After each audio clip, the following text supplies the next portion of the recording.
Good morning. I'm down here at the lake. I forgot my rubber boots yesterday, so today I got them and I gotta try to get out in the water just a little bit more on this weed whacking job. Let me turn this around and I'll get started.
Sorry about bouncing around here.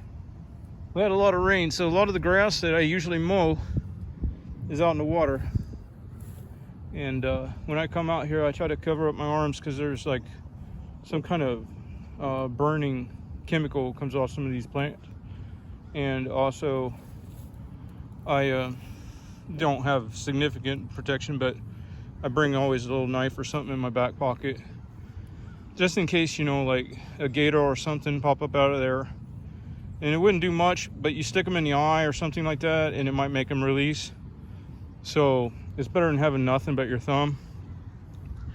But the vegetation people complain a lot about, but I don't think you can see it, but it helps with the make it a viable habitat for the fish, and it keeps the water pretty clear in the areas where there's not. You can see right down to the bottom down in there.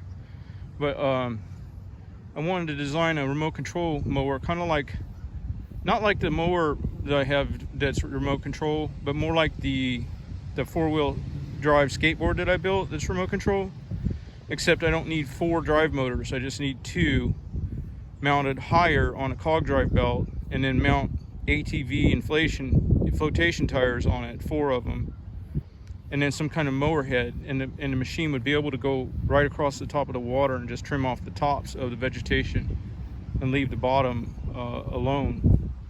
So I don't know if that's even something I'll get into or not, but it's an idea that I've had for a while and wouldn't be hard to do, so I may end up doing it. All right, I'm gonna call that quits on this. We'll see you later. So I'm done with yards. I got done early, great. I'm glad I did. It's been a rough week. I got this new weed eater the other day, and I'm really liking it. It's the 2620T, but it's starting to sound a little dry. This is the one you see me using on the lake there. The bearings starting to sound a little dry up here in the gearbox.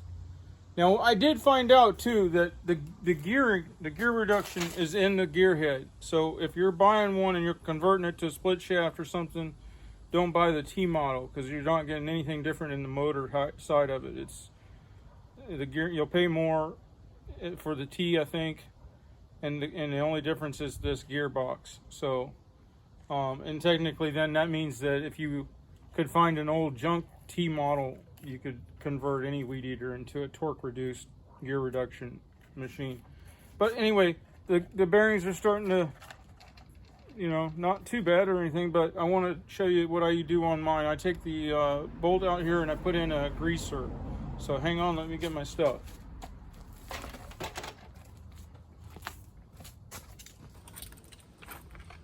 So what I do is I take this plug off. This is where you're supposed to put the grease in. And I replace it with a grease zerk fitting. Now, usually I Loctite these on, but my Loctite ran off again. I have the hardest time keeping Loctite around.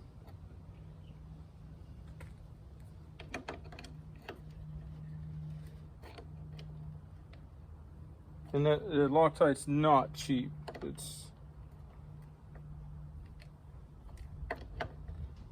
I think it's $7 or $8 for a little tiny tube. So I need to find a special place for it. And then after it's has this greaser installed, then obviously you can just grease it with your grease gun instead of, which is the same, you know, grease gun you'd be using for your mower. I put 3 or 4 squirts in here usually and do it once a week. Put a few extra that time because it hasn't been greased since I got it. But anyway, that's what I do. Everybody got to decide what's best for themselves. This is what works for me, and keeping these things working for a long time. All right, you have a good day.